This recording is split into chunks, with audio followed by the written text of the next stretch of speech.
নমস্কার বন্ধুরা, তিয়াশাস রেসিপিতে সকলকে স্বাগত জানাই। আজ আমি আপনাদের সঙ্গে একটা শুক্তোর রেসিপি শেয়ার করতে এসেছি। ঘরে বসে আপনারা একেবারে অনুষ্ঠান বাড়ির স্বাদে এই শুক্তোর রেসিপি তৈরি করতে পারবেন। হাজার চেষ্টা করলেও কেন জানি না অনুষ্ঠান বাড়ির স্বাদে আমরা শুক্তো তৈরি করতে পারি না। আর তৈরি করলেও অনুষ্ঠান বাড়ির মতো স্বাদ যেন আসে না, কিছু না কিছু কমই থেকে যায়। তো আজ আমি কিভাবে অনুষ্ঠান বাড়ির মতো পারফেক্ট শুক্তো তৈরি করা যায় তারই একটা রেসিপি নিয়ে হাজির হয়েছি। শুক্তো রান্নার জন্য প্রথমেই আমি একটা বড় পাত্রে জল গরম করতে দিচ্ছি। এবার জল একটু হালকা গরম হইলে এর মধ্যে দিয়ে দিচ্ছি হাফ চামচ মতো নুন। নুনটাকে জলের সঙ্গে ভালো করে নেড়ে চেড়ে মিশিয়ে নিচ্ছি। তারপর এর মধ্যে দিয়ে দিচ্ছি কেটে রাখা আলু, দিয়ে দিচ্ছি কেটে রাখা কুমড়ো, আর দিয়ে দিচ্ছি এই শুক্তোর মেন উপকরণ পেঁপে। তারপর সব কিছুকে নেড়ে চেড়ে জলের সঙ্গে মিশিয়ে দিচ্ছি। যেহেতু আলু পেঁপে এগুলো একটু সেদ্ধ হতে সময় লাগে বেশি, তাই আমি এখানে আগে করেই এই সবজিগুলো দিয়ে দিয়েছি। আর কুমড়োগুলোকে এরকম একটু বড় বড় করে কেটে নিয়েছি। তারপর এই সবজিগুলো 70% মতো সেদ্ধ করে নিয়ে এবার আমি এর মধ্যে দিয়ে দিচ্ছি কেটে রাখা শিম, আর দিয়ে দিচ্ছি কেটে রাখা সজনে ডাঁটা। শিম সজনে ডাঁটা এগুলো যেহেতু সেদ্ধ হতে সময় কম লাগে, তাই আমি শেষবেলায় এগুলো দিয়ে দিলাম। এবার আবারও সব কিছুকে একসঙ্গে ভালো করে মিশিয়ে নিয়ে ভালো করে সেদ্ধ করে নেব। আমি একটা বাটিতে নিয়ে নিচ্ছি 1 চামচ কালো সর্ষে, 1 চামচ হলুদ সর্ষে, আর 1 চামচ দিয়ে দিচ্ছি পোস্ত। তারপর এটাকে জল দিয়ে কিছুক্ষণ ভিজিয়ে রেখে তারপর মেটে নেব। সমস্ত সবজিই দেখুন আমি ভালো করে সেদ্ধ করে নিয়েছি। এবার আমি এগুলোকে তুলে নিচ্ছি।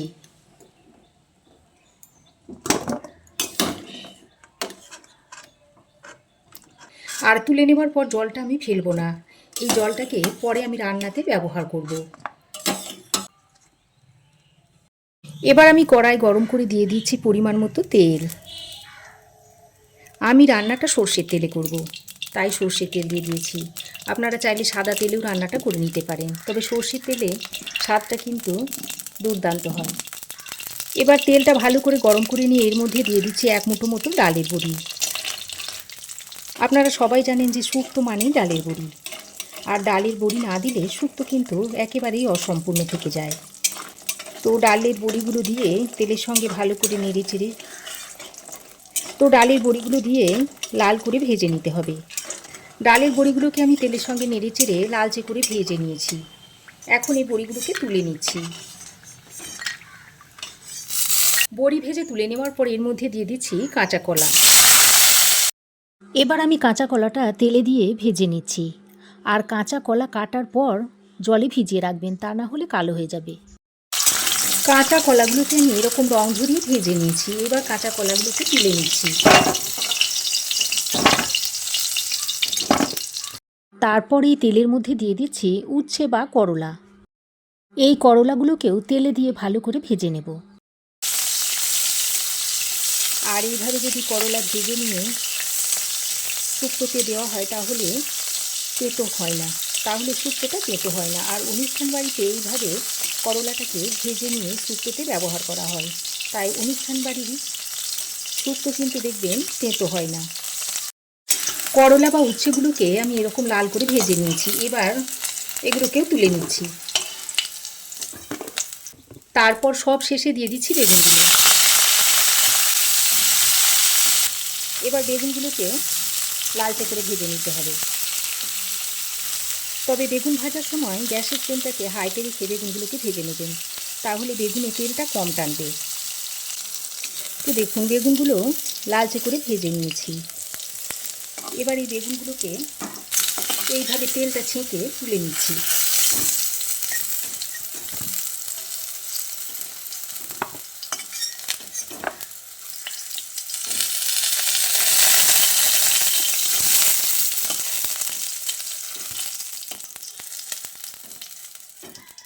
এবার এই কড়াইয়ের মধ্যে যে তেলটা রয়েছে সেই তেলের মধ্যে দিয়ে দিচ্ছি 5 ফোড়ন, একটা শুকনো লঙ্কা, একটা তেজপাতা, আর দিয়ে দিচ্ছি একটু রাঁধুনি।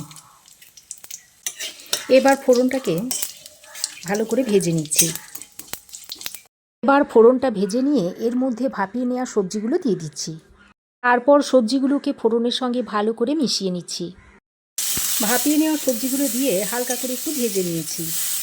তারপর যে সরষে আর পোস্তটা বেটে রেখেছিলাম সেটা এর মধ্যে দিয়ে দিচ্ছি। আর দিয়ে দিচ্ছি 1 চামচ পরিমাণ আদা বাটা। এবার আবারও সব কিছুকে একসঙ্গে ভালো করে মিশিয়ে নিচ্ছি।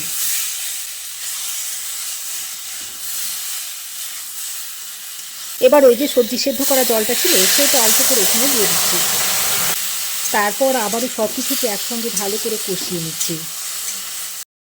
এবার আমি এর মধ্যে কাঁচা কলা আর ভেজে রাখা উচ্ছেটা দিয়ে দিচ্ছি। ভাজা উচ্ছে আর কাঁচা কলাটা দিয়ে আবারও সব কিছুকে একসঙ্গে মিশিয়ে নিচ্ছি। এবার এর মধ্যে পরিমাণ মতো নুন দিয়ে দিচ্ছি আর একটু চিনি দিয়ে দিচ্ছি। ছোট চামচে 2 চামচ মতো চিনি দিয়েছি। অনুষ্ঠান বাড়ির শুক্তো কিন্তু একটু মিষ্টি মিষ্টি খেতে হয়। নুন চিনিটা দিয়ে ভালো করে নেড়ে চেড়ে মিশিয়ে নিচ্ছি। তারপর এর মধ্যে ওই সবজি সেদ্ধ জলটাকে দিয়ে দিচ্ছি। জলটা দিয়ে ভালো করে মিশিয়ে নিচ্ছি।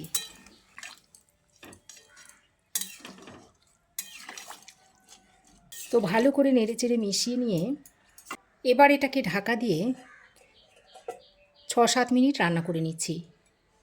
ততক্ষণে গ্যাসের একটা অন্য বার্নারে কড়াই গরম করে এর মধ্যে দিয়ে দিচ্ছি 1 চামচ মতো 5 ফোড়ন আর দিয়ে দিচ্ছি একটু রাঁধুনি। যদিও 5 ফোড়নের মধ্যে অল্প পরিমাণে রাঁধুনি থাকে তবুও রাঁধুনিটা দিয়ে দিলাম। তারপর 5 ফোড়ন আর রাঁধুনিটাকে গ্যাসের ফ্লেমটাকে লোতে করে হালকা করে ভেজে নিতে হবে। 5 ফোড়ন আর রাঁধুনিটাকে হালকা করে ভেজে নিয়েছি। এবার গ্যাসের ফ্লেমটাকে বন্ধ করে এই 5 ফোড়ন আর রাঁধুনিটাকে একটা বাটিতে ঢেলে নিচ্ছি। তারপর এটাকে একটু হালকা ঠান্ডা করে গুঁড়ো করে নেব। ঢাকা দিয়ে আমি 6-7 মিনিট রান্না করে নিয়েছি আর সবজি খুব ভালোভাবে সেদ্ধ হয়ে গেছে। দেখুন আলুগুলো খুব সুন্দর সেদ্ধ হয়ে গেছে। এবার আমি এর মধ্যে ভেজে রাখা বেগুনগুলো দিয়ে দিচ্ছি ভাজা বড়িগুলো। এবার আমি এখানে 1 বাটি মতো দুধ নিয়েছি আর এই দুধের মধ্যে 1 চামচ মতো ময়দা এইভাবে গুলে নিচ্ছি। দেখবেন অনুষ্ঠান বাড়ির শুক্তোর মতো আমাদের বাড়ির শুক্তো খেতে অতটা ভালো হয় না। অনুষ্ঠান বাড়িতে এই সব সিক্রেট মশলাগুলো ব্যবহার করার কারণে অনুষ্ঠান বাড়ির শুক্তো খেতে এত টেস্টি হয়। দুধের মধ্যে ময়দাটা গুলে নিয়ে এবার সেই দুধটা এর মধ্যে দিয়ে দিচ্ছি। তবে এখানে গরুর দুধের বদলে আপনারা ঘন নারকেলের দুধটাও ব্যবহার করতে পারবেন, সেটাও খেতে ভালো লাগবে। দুধের মধ্যে ময়দাটা দেওয়ার কারণে এই শুক্তোর ঝোলটা দেখবেন একটু মাখো মাখো হবে আর খেতেও ভালো লাগবে। আরও 2-3 মিনিট মতো দুধটা দিয়ে ফুটিয়ে নিয়েছি আর ঝোলটা দেখুন অনেকটাই গাঢ় হয়ে গেছে। এবার আমি এর মধ্যে যে ভাজা মশলাটা গুঁড়ো করে রেখেছিলাম সেটা দিয়ে দিচ্ছি। আর এই ভাজা মশলাটা দেওয়ার কারণে শুক্তোর টেস্টটা অসাধারণ আসবে। সবশেষে আমি এখানে গাওয়া ঘি দিয়ে দিচ্ছি। তারপর আরও একবার হালকা হাতে নেড়ে চেড়ে মিশিয়ে নিয়ে ঢাকা দিয়ে আরও 2 মিনিট মতো রান্না করে নিচ্ছি। আরও 2 মিনিট ঢাকা দিয়ে রান্না করে নিয়েছি। আর দেখুন ঝোলটা বেশ মাখো মাখো হয়েছে। আর ফোটাবো না। এবার আমি গ্যাসের ফ্লেমটাকে বন্ধ করে দেব। এর থেকে যদি বেশি ফোটানো হয় তাহলে একেবারে ঝোলটা শুকিয়ে যাবে, তখন আর খেতে ভালো লাগবে না। এবার গ্যাসের ফ্লেম বন্ধ করে ঢাকা দিয়ে আরও কিছুক্ষণ স্ট্যান্ডিং টাইমে রাখার পর সার্ভ করে দেব। তো আমার এই আজকের শুক্তো রেসিপি আপনাদের কেমন লাগলো অবশ্যই একটা কমেন্ট করে জানাবেন।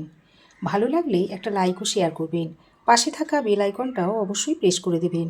আর আমার চ্যানেলে যদি নতুন হয়ে থাকেন তো প্লিজ চ্যানেলটাকে সাবস্ক্রাইব করার অনুরোধ রইল। আজ এ পর্যন্তই।